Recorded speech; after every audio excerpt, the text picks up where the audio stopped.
이정호 전문가님만의 특별한 시선을 알아볼 수 있는 살맛나주 시간입니다. 저희 살맛나는 주식에서는 매 방송마다 특별한 살맛나주를 여러분들께 소개해드리고 있는데요. 오늘은 먼저 지난 살맛나주 수익률 탑5부터 화면으로 만나보시죠. 유한양행 무려 67.9%의 최고가 상승률입니다. 8월 7일에 소개해 주신 이후로 14만 9,800원 선까지 터치하기도 했습니다. 또 CS윈드 27.8%, 삼일제약 25.6%, LG에너지솔루션 19.2%까지 무려 4종목이나 이렇게 두 자릿수대 상승률 기록하고 있고요. 인탑스도 9.2%의 최고가 상승률 보였습니다. 수익 보신 분들 모두 축하드리고요. 오늘의 살맛나주로 또 새로운 수익까지 함께 기대해 보시죠. 그럼 곧바로 이어서 지난 살맛나주의 AS도 해보겠습니다. 이정호 전문가님의 지난 살맛나주 8월 14일에 소개해 주셨고요. 3일제약입니다. 목표가 이미 달성했습니다. 12,000원 넘어서 12,640원까지 올랐습니다. 수익 보신 분들 모두 진심으로 축하드립니다. 오늘 종가도 11,940원, 거의 목표가 부근에 가까이 위치해 있는데요. 이 종목 너무 잘 갔습니다. 2차 목표가 설정할까요? 네, 2차 목표가까지 봐도 된다라고 먼저 말씀을 해드리고 싶어요. 그만큼 상승 탄력이나 이런 부분이 있는 종목이다라고 말씀을 해드리고 싶은데 그 이유는 제일 중요한 거는 저만제 시장에서 강자다라고 말씀을 해드리고 싶습니다. 지금 제일 많이 얘기가 나오는 게 지금 제약바이오에서 신약 개발 그리고 CDMO 관련해가지고 그리고 비만 치료제 이런 종목들이 계속적으로 부각이 되고 있는데 이 3일제약 같은 경우는 CDMO, CMO 관련해가지고 저만제 강자다라고 말씀을 해드리고 싶어요.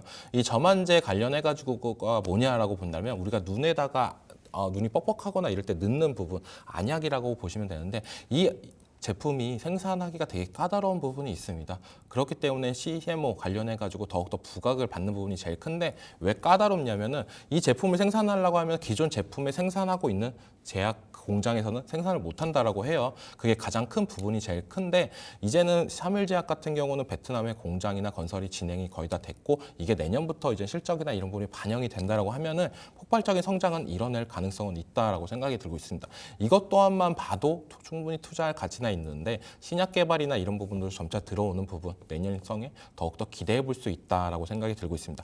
저희가 봤을 때 거의 제약바이오 시장에서 지금 조금 안정적인 종목들을 사고 싶어하는 분들은 어떻게 보면 CDMO, CMO 관련된 기업들을 많이 들어간다고 생각이 들고 있어요. 왜냐하면 경기 침체 우려나 이런 부분이 제일 많이 나올 때 우려가 되는 거는 실적 악화나 이런 부분인데 이 CDMO, CMO 관련 기업들은 어떻게 보면 외주 생산이나 이런 부분을 하면서 적정한 매출이나 이런 부분을 챙길 가능성이 높다. 그렇기 때문에 우리가 기존에 알고 있던 제약바이오 기대감만으로도 올라갔던 종목들보다는 어느 정도 실적도 찍히면서 가는 종목들이 낫지 않나라는 시장의 심리가 반영돼서 올라가는 부분도 크다라고 보고 있고 그 다음에 미국의 생물보안법 관련해가지고 얘기가 계속적으로 나오잖아요. 이 부분은 어느 정도 저는 맞다라고 생각이 들고 있습니다. 미국에서 중국을 계속적으로 견제를 하고 거기서 제약바이오 쪽으로도 어떻게 보면 CDMO, CMO 이쪽으로 사업을 한다는 거는 중국에 우리가 의뢰를 한다는 거는 기술 유출이나 이런 부분이 제일 큰 부분이 있을 수 있는 부분이 있기 때문에 저는 꼭 막아야 되는 부분이 있다라고 생각이 들고 있어요. 그런 쪽으로 해서 어떻게 보면 우리나라가 수혜를 볼 가능성이 높고 거기서 삼일제약도 그런 수혜를 받을 가능성이 높기 때문에 저는 목표가를 좀 상향을 해도 괜찮지 않을까라고 생각이 들고 있습니다. 지금 가격대에서는 어떻게 보면 얼봉상으로도 딱 이제는 고점인 가격대까지 올라왔다라고 생각이 들고 있어요. 근데 이 가격대까지 넘어주면은 그때부터는 또한 상승 탄력이나 이런 부분을 받을 가능성은 높기 때문에 저는 목표가를 17,000원. 네, 지금 1차 목표가에서 지금 들어가신 비중의 절반 정도는 수익을 보시고 나머지 목표가는 17,000원까지 보고 대응을 하자라고 말씀을 해드리고 싶습니다. 네, 삼일제약 저만제 강자죠. 제약바이오 섹터에서 안정적으로 투자하고 싶으신 분들, 요즘 CDMO 관련 기업에 들어가는 모습들 나타나고 있습니다. 2차 목표가 설정해 주셨어요. 17,000원 잡아보고요. 1차 목표가에서 절반 정도는 수익 보고 나오시는 게 좋을 것 같고요. 나머지 물량으로 17,000원까지 봐보셨으면 좋겠습니다. 수익 보신 분들 다시 한번 축하드리고요. 또 2차 목표가까지 함께 열심히 달려가 봤으면 좋겠습니다. 그럼 또 곧바로 이어서 오늘의 살맛나주도 소개를 해주셔야 될 텐데요. 오늘 첫 번째 살맛 나주는 어떤 종목일까요, 전문가님? 네, 오늘 첫 번째 종목은 HD 현대일렉이라는 종목입니다. 네, HD 현대 일렉트릭이요. 네, 일렉트릭. 오늘장에서 꽤 많이 올랐던데요. 8%대 상승률. 아직 더 오를 재료가 있다고 보시는 거죠? 네, 재료는 충분히 있다라고 생각이 들고 있고 전체적인 시장 분위기나 이런 부분이 지금 많이 떨어진 부분, 지금이 이제는 저점 매수의 기회이지 않나라고 생각이 들고 있어요. 전력기기 관련해 가지고는 제가 계속적으로 얘기를 하는 부분이 뭐냐면은 전력기기가 지금까지 많이 올랐던 이유는 AI 관련해 가지고 연결이 되면서 많이 올랐던 부분도 있어요. 근데 AI가 물론 없더라도 전 세계 전력 사이클 수요나 이런 부분은 계속적으로 올라가고 있다고 생각이 들고 있습니다. 그렇기 때문에 지금 시장에서 어떻게 보면 반도체 종목을 살래 아니면은 전력기기를 살래 할 경우에는 저는 전력기기 손을 들어주고 싶어요. 왜냐하면 AI 관련해 가지고 잘 나가면 잘 나갈수록 전력기기 관련주들도 수혜를 볼 수 있는 부분이고, 근데 반도체 관련해 가지고는 AI밖에 볼 게 없다. 그렇기 때문에 어떻게 보면 전력 사이클이 있는 어떻게 보면 전력기기 관련주들이 좋지 않나. 그중에서 변압기 관련주, 대장주, 상승세나 이런 부분이 나올 때 제일 많이 올라가주는 종목이다라고 말씀해드리고 싶고, 지금 가격대는 정말 매력적인 가격대라고 생각이 들고 있어요. 8월 가격대까지도 하락했고 지금 연 3일 동안 반등세가 나와주면서 이제는 바닥권을 조금 탈피했고 여기서 더욱더 올라갈 가능성은 있다라고 생각이 들고 있는데, 이 종목을 들어갈 때 조금 유의할 점이 있다라고 생각이 들고 있습니다. 2분기 실적은 정말 어마어마하게 잘 나왔어요. 하지만 3분기 때는 조금 쉬어간다는 전망들이 되게 많아요. 그리고 4분기 때문에 폭발적인 매출이나 이런 부분이 늘어난다고 생각을 하는데, 그런 부분 때문에 어떻게 보면 우려감 때문에 지금 주가도 조금 빠져줬다고 생각이 들고 있고, 지금 오늘장에서 조금 올라줬던 이유 중에 하나는 어떻게 보면은 신재생 에너지 관련 섹터들이 올라주고 있고, 지위 관련해 가지고 수급이나 이런 부분이 많이 올라줬다. 그리고 HD 현대일렉트릭 같은 경우는 제일 중요한 거는 미국 시장만 바라보고 있는 게 아니라 유럽 시장까지도 펼치면서 점점 더 확장이 돼가고 있는 부분이 제일 크다라고 생각이 들고 있습니다. 그렇기 때문에 지금 내일장 시초가에 들어가는 전략도 저는 유효하다라고 말씀을 해드리고 싶고, 목표가 같은 경우는 지금 33만 원.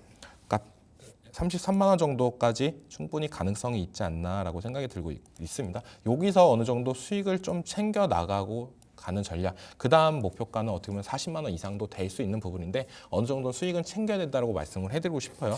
그렇기 때문에 33만 원에서 1차 정도 목표가를 챙겨주시고, 손절가는 22만 원을 잡았는데 생각보다 이 종목을 손절을 한다는 게 저는 되게 안타깝다라고 생각이 들고 있습니다. 이런 대형주를 들어갈 때는 손절보다는 어떻게 보면 지금 시장이 많이 안 좋으니까 비중 조절을 하면서 어떻게 보면 분할 매수를 하면서 평단을 많이 낮추고, 지금 제가 말씀해드리는 이 가격대에도 어떻게 보면 추가 매수 자리가 될 가능성도 있어요. 그런 부분은 제가 AS 하는 시간에 추가적으로 말씀해드릴 부분인데, 왜냐하면 이 종목 같은 경우는 지금보다도 내년, 내후년에도 더욱더 좋아질 가능성은 높다라고 생각이 들고 있습니다.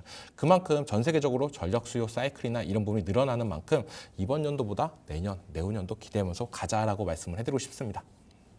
네, 변압기 관련 대장주죠. HD 현대 일렉트릭. 지금이 저점 매수의 기회다 이런 말씀 주셨는데요. 3분기에 쉬어간다 이런 전망들이 있는 만큼 주의하면서 투자할 필요는 있겠습니다. 하지만 내년, 내후년이 더 기대되는 종목이다 이런 의견 주셨고요.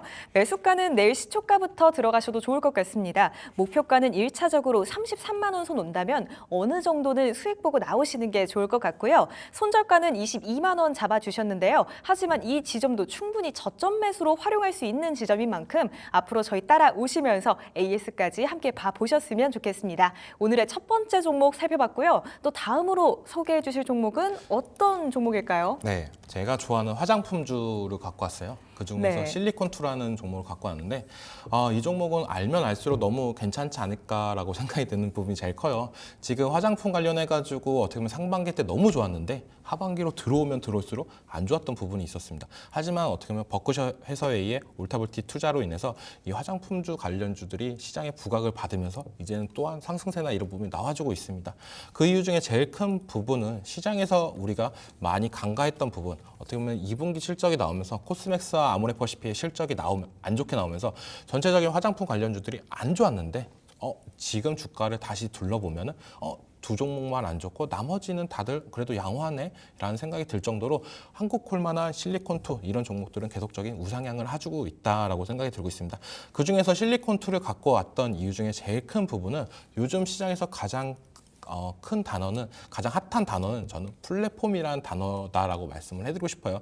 네이버, 카카오가 지금 계속적인 성장세나 이런 부분이 나왔던 부분도 어떻게 보면 대표적인 플랫폼 기업이다라고 생각이 들고 있고 제약바이오를 넘어가서 이제 알테오젠도 이 플랫폼 사업이나 이런 부분을 하면서 더욱더 올라가고 있다. 근데 화장품 쪽에서는 어떻게 보면 실리콘2가 그 목을 해주고 있다라고 생각이 들고 있는데 이 화장품 시장이 계속적으로 커져가면 커져갈수록 우리나라 시장에서 제일 가장 강력한 단어는 가성비였습니다. 그러니까 인디뷰티 회사나 이런 부분 회사들이 세계 각지나 미국이나 동남아나 일본이나 이런 부분을 침투를 하려고 하면 많은 어려움이 있어요. 하지만 실리콘2를 겹친다라고 한다면 이런 부분이 해소될 가능성도 있기 때문에 저는 어떻게 본다면 인디뷰티 관련 기업들이 살 수 있는 방법은 실리콘2를 겹쳐서 가는 부분이지 않나라고 생각이 들고 있습니다. 그렇기 때문에 더욱더 지금 더 매력적인 부분이 더욱더 많다라고 생각이 들고 있고 지금 가격대도 충분히 저는 진입을 해도 괜찮다라고 생각이 들고 있어요. 4만 원 부근이 지금 가격대 충분히 매력적인 가격대다라고 생각이 들고 있고 내일장 시초가 전략도 유효하다. 목표가는 좀 장기적으로 5만 원 정도로 약소하게 잡고 먼저 보자라고 생각이 들고 있습니다. 그만큼 요즘 시장이 불안정스러운 게 제일 크다라고 말씀을 해드리고 싶어요. 원래 이런 종목 같은 경우는 5만 원을 돌파하면 더욱더 상승세나 이런 부분을 받을 가능성은 있지만 요즘 시장처럼 불안정할 때는 어느 정도 수익을 챙기자 5만 원 부분에서는 수익을 챙기는 전략 그리고 손절가는 39,000원 좀 짧게 잡고 대응을 했으면 좋겠다라고 생각이 들고 있습니다. 그만큼 이 종목 같은 경우는 조금 리스크나 이런 부분보다는 차트상으로 많이 올라왔다는 부분이 좀 악재 아닌 악재다라고 생각이 들고 있습니다. 그만큼 이렇게 많이 오른 종목들이 지금 가격대에서 다시 반등이 나오면은 충분히 5만 원대도 가능성이 있지만 여기서 한번 무너진다라고 하면은 계속적인 하락세나 이런 부분이 나올 가능성이 있어요. 그렇기 때문에 한 번은 피하자. 그래서 손절가를 좀 짧게 잡고 대응하는 전략, 39,000원을 잡고 대응하는 전략이 좋다라고 생각이 들고 있습니다. 전체적으로 화장품 기업들이 지금 어떤 종목들을 사야 되는지 되게 궁금하신 분들이 되게 많을 거예요. 이 실리콘2 같은 차트를 보면은 되게 고가권에 있다라고 생각이 들고 있고 아까 방금 말씀해드렸던 코스맥스나 이런 종목들은 바닥권에서 이제 슬슬 올라가고 있다라고 생각이 들고 있어요. 그러니까 전체적으로 실적 2분기가 안 좋았던 코스맥스나 아모레퍼시피나 이런 종목들 같은 경우는 지금 바닥권에서 다시 올라가주는 모습이고 실리콘2는 고점 부분에 있다. 그 말은 실적이나 이런 부분이 탄탄한 기업과 안 좋은 기업들의 차이점이 많이 나오고 있는데 지금 시점에서는 저는 어떻게 보면 저가권에 있는 종목보다는 지금 시장의 대장주 역할을 하고 있는 실리콘2가 더욱더 매력적이다라고 말씀을 해드리고 싶습니다. 네, 화장품 섹터 다시 시장에서 부각받으면서 좋은 흐름 가져가려고 준비하고 있는 모습입니다. 요즘 시장의 중요 키워드라고 한다면 역시나 플랫폼일 텐데요. 실리콘2도 화장품 플랫폼 운영하고 있습니다. 매수가는 내일 시초가부터 진입하셔도 좋을 것 같습니다. 목표가는 5만 원 잡아볼 텐데요. 마찬가지로 5만 원 온다면 어느 정도 수익 실현하시는 게 가장 중요합니다. 그리고 손절가는 짧게 39,000원 봐보면서 대응하도록 하겠습니다. 오늘의 살만나주 두 종목 살펴봤습니다. 목표가 손절가 다시 한번 정리해보고요. 저희는 금방 돌아오겠습니다.